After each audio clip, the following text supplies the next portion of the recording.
Let's take a moment to look at this chart's Leo Navamsha, because this will give a sense of her deeper meaning in life and how she connects to her path. The first thing we see in her Navamsha is that it's Aries ascendant, with Venus and Jupiter in Aries, the first house, Rahu's in the second, Sun is in Gemini, Moon is in Cancer, Saturn is exalted in Libra, Ketu is in Scorpio, Mercury is in Sagittarius, and Mars is in Pisces.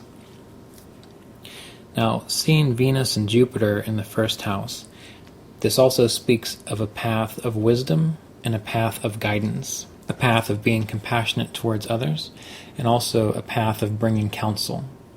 Now, this is both counsel in the grander scheme of things because of Jupiter, but it's also guidance in regards to worldly affairs, making good decisions, making decisions that lead to higher fulfillment. Why is that? Because Jupiter rules the grander scheme of things. It also rules the ninth house within this Navamsha, and Venus rules that ability to make good decisions that lead to higher fulfillment. Venus rules the second house in the Navamsha and the seventh. The seventh house deals with other people, so bringing people together, helping people feel that everyone's getting their fair share, and it rules the second house, which deals with responsibilities and taking care of one's responsibilities. Now, Venus is in good dignity within the Navamsha, which shows that in the long run, this person makes good choices in regards to their highest fulfillment. They make choices that lead to fulfillment within their life, within the path, and within the world. We see that the moon happens to be a planet in good dignity. The moon represents our ability to adapt and to change our path when we need to. The moon is considered to be like the queen that gives counsel to the king. When something needs to change, whenever situations arise and the person needs to alter their direction, when we've got a good moon, that means that we can hear that counsel of the queen and not be fixated on our path, and we can change our trajectory if we need to. Now, Saturn is exalted within this chart in the seventh house. Saturn is a planet of stability. Saturn is a planet of being able to bear burdens, which shows that in the long run, this person has the capacity to bear the burdens of their purpose, of their direction, of their path in life, to make it to the end, to feel, to understand that suffering is just part of it. And when it comes to relationships, the suffering of relationships, it just comes with the ups and downs. They can bear those burdens of the difficulty of the relationships. Now, Saturn is in the seventh house within the Navamsha.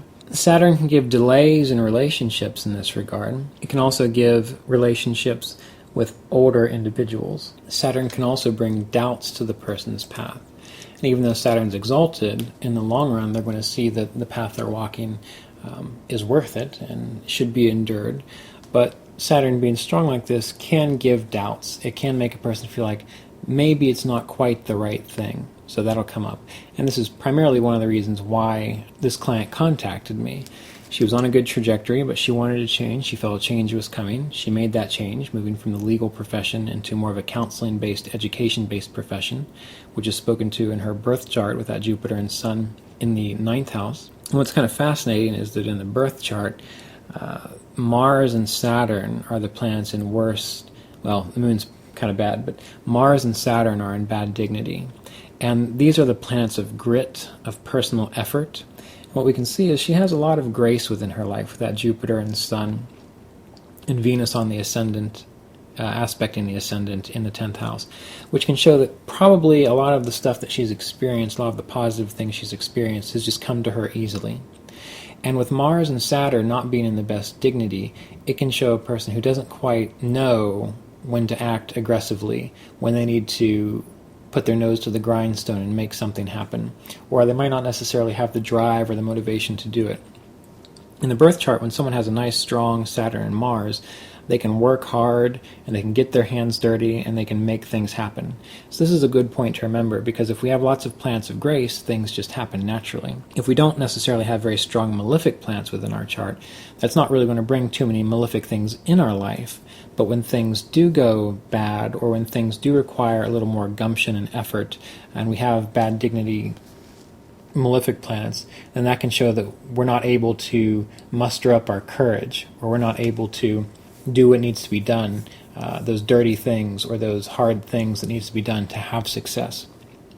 So grace can go a long way, but if you don't have any grace and you've got good malefic planets, you can actually make something good happen. So there's a little bit of difference between malefic and benefic planets. And back to the Navamsha. Now I see Mercury in the 9th house, in the 9th divisional chart. Now Mercury is in an enemy sign here, enemy dignity. And that can make a person feel immobilized by trying to be too correct and too fair. It can give lack of concentration on their path, or it can create a person to have lots of doubt and be conflicted about their path, because Mercury wants to think about things, research things, and make sure that they're doing the right thing. And when Mercury is in bad dignity, especially in the 9th house of the 9th Varga, it can make a person overthink things, try too hard, or really want to have the best answer rather than trusting their faith and moving forward with faith. And we see that they've got a lot of blessings and a lot of grace, even within the Navamsha, but that Mercury is going to cause them to doubt. One of the things that we addressed was I talked about her path. I told her what I saw from the birth chart, and she said, oh, well, it seems I've already been doing that. And so it was confirmed to her that her work within the world was very much in line with her path. And that one of the things that she had to deal with was this conflicted Mercury within the 9th house. And what we can also see is that the Sun is in an enemy sign in the 3rd house within the Navamsha. The 3rd house represents our skills, our logic, and how we think about things, how we understand the world to work in regards to our path. Now, the Sun can give high ideals, and it can make a person feel like if they're not living such high ideals all the time, or if their path isn't following a much higher principle, that obviously they're failing. And that's not true for this person. They're very much living their path. Oh, well, we're all living our path because we can't really go against it. But with the Sun there, this person thinks that they need to have higher ideals, and that's what she wanted. She wanted to have this sense that she wanted to have a very strong spiritual basis. She wanted to be almost like a teacher in that regard. She wanted to make sure she was living dharmically. These are all things that the Sun deals with. And why was there doubt there? Well, because the Sun was in the 3rd in an enemy's dignity, and Mercury was in the 9th in an enemy's dignity. So both of these things together are what led to her doubt. Now, her ascendant lord Mars is in the 12th house, although it is in good dignity, which shows that she will be able to use her logic to figure out the best path. She will be able to logically manage her losses, and she will be able to logically understand when she needs to let go of something to bring in something new to her life. And this speaks also to the moon, because the moon gives her that adaptability in the 4th house. And that moon in the 4th house is going to show that in the long run she is going to find a lot of emotional contentment and emotional fulfillment within her path, even despite that Sun and that Mercury. So there's a lot of strength within this Navamsha chart, and there's a few issues dealing with Sun and Mercury. Now Rahu and Ketu. So Rahu acts like its lord, acts like Venus, and K2 acts like its lord, Mars. And both of these planets are either in great friends or friends state, which means that Rahu, in the 2nd, it will show that this person is aiming to learn to take care of their responsibilities, both within their relationship, and they're trying to learn to take care of their responsibilities on their path, to figure out what are those true responsibilities. Because Rahu shows where we don't have any experience. So both in relationships and on their path, how can they take care of their true responsibilities and figure that out? Because there's going to be confusion around it at first. But since Rahu is in good dignity, they will figure it out. K2 is in the 8th within this chart in Scorpio, which is going to show in past lifetimes the person has really been able to find that psychological clarity and that inner peace within themselves, so not necessarily action-centered, but more internally centered. And what are they meant to do in this lifetime? But to focus more on the action, the activities, the responsibilities, not so much on the internal psychological peace that they think they need.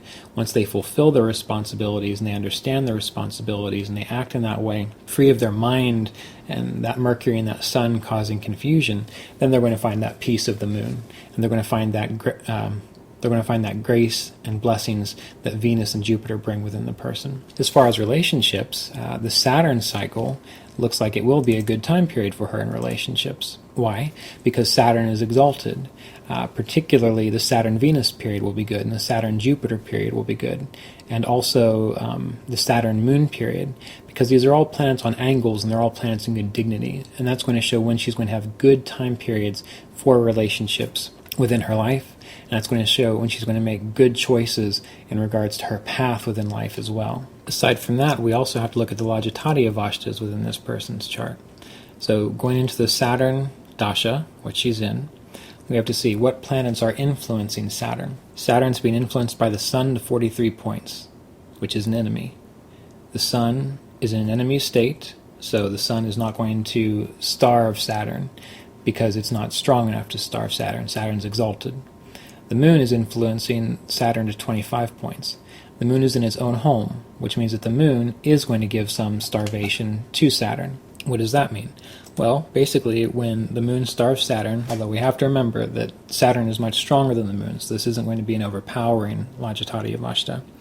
This makes a person pay too much attention to their weaknesses, and it makes a person want to be validated for their weaknesses. So this could be a weak point during the career or during relationships during the Saturn-Moon cycle, which runs from September 2015 to March 2017. Weaknesses essentially become the center of a person's life whenever we have this kind of combination. Now we also have Saturn impacted by Mercury. Mercury is a friend to Saturn. However, Mercury is also in an enemy sign, but the actual placement of Mercury is in a neutral. So naturally speaking, Jupiter is neutral to Mercury. So Mercury is in a neutral sign, so we're not looking at dignity here for the strength of the planets. So that means Mercury is going to be able to give a little bit of help, 33 points out of 60. And this is going to show that during the Saturn-Mercury periods, this person is going to be supported by their friends, encouraged by the people around them. They're going to be able to heal their problems, and within their path, within their relationship, there'll be mutual validation of the weaknesses, and the person will grow from it. So they will get a sense of what needs to change. They will be validated by their friends. They will be helped by their friends to a slight degree, which will help propel them forward into their path. And primarily, we have to remember that Saturn, when it's exalted, so what's this going to mean? It's going to mean that primarily, when it comes to a person's path and relationships, the Saturn cycle is going to be pretty good. And even though Saturn and Moon, in regards to timing, can bring relationships about, that Saturn-Moon cycle will trigger the Lajatati Avashtas mentioned about Saturn and the Moon. The same thing with Saturn and the Sun. Although the Sun is not strong enough to starve Saturn, so that won't be too strongly felt. And the point being that whenever we're looking at any Varga, we not only have to look at the placement of the planets within the Varga, but we also have to look at where the influences on the planets, such as the Lajatati Avashtas. And as mentioned in the Lajatati Avashtas course, if an Avashta is in the birth chart, and we're using the Rashi-aspected planets as it's currently spelled out in Kala, maybe Ernst will change that one of these days, but anyway, the planetary aspects. If they're in the birth chart, then they're going to be in the other charts as well, the divisional charts. And how do we figure out their power within the divisional charts? It's based on whether the planet has strength by being in a friend's, neutral, or enemy's debilitated sign. If it's in a friend sign, then that planet's going to have strength. If it's in its own home or exaltation, that planet's going to have a lot of strength. If it's neutral, half strength. If it's in an enemy sign or debilitated, 0 strength. This is how we can assess the different influences within a person's chart, within the Navamsha specifically.